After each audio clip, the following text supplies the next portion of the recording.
నియంత్రణ రేఖ వెంట తమ దేశ సైనిక శిబిరాలను భారత సైన్యం ధ్వంసం చేసినట్లు చేసిన ప్రకటనపై పాకిస్తాన్ డాంబిలాకు తెరలేసింది.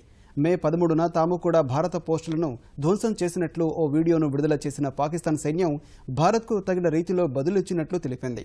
భారత్లోని సియాచిన్ గగనతలంపై తమ జెట్ విమానాలు ఎగిరినట్లు పాకిస్తాన్ వైమానిక దళం ప్రకటించగా భారత్ ఈ ప్రకటనను తీవ్రంగా ఖండించింది.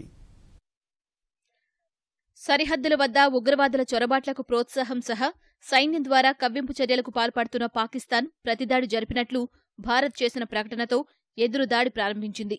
పాక్ సైన్యం 2 భారత జవాన్ల తలలు నరికి హత్య చేసిన తర్వాత మే 9న నియంత్రణ రేఖ వెంట పాకిస్తాన్ ఆర్మీ శిబిరాలను ధ్వంసం చేసినట్లు భారత సైన్యం వీడియో విడుదల చేసిన ఒక్క రోజులోనే పాకిస్తాన్ దీనికి ప్రతిగా మరో వీడియోను బయటపెట్టింది.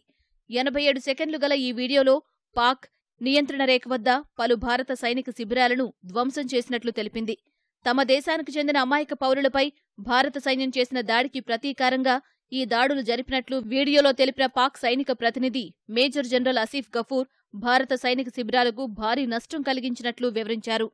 అంతకుముందు భారత గగనతలంలోని సియాచిన్లో పాక్ వైమానిక దళానికి చెందిన మిరాజ్ జెట్ విమానాలు ఎగిరినట్లు అక్కడి ప్రసార మాధ్యమాలు వెల్లడించాయి. భారత్ నుంచి ముప్పు పొంచి ఉన్న నేపథ్యంలో పాక్ వైమానిక దళం తమ గస్తీ కార్యకలాపాల స్థాయిని మరింత ముందుకు తీసుకెళ్లేందుకు ఏర్పాటు చేసిన కేంద్రాలు పూర్తి స్థాయిలో పనిచేస్తున్నట్లు తెలిపాయి. భారత్ సరిహద్దులోని స్కద్దూ వద్ద ఏర్పాటు చేసిన ఈ కేంద్రం నుంచి పాక్ వైమానిక దళ ప్రధానాధికారి సుహైల్ అమన్ కూడా గగనతల వీక్షణం చేసినట్లు వెల్లడించాయి. అయితే పాక్ ప్రకటనను భారత్ తీవ్రంగా ఖండించింది.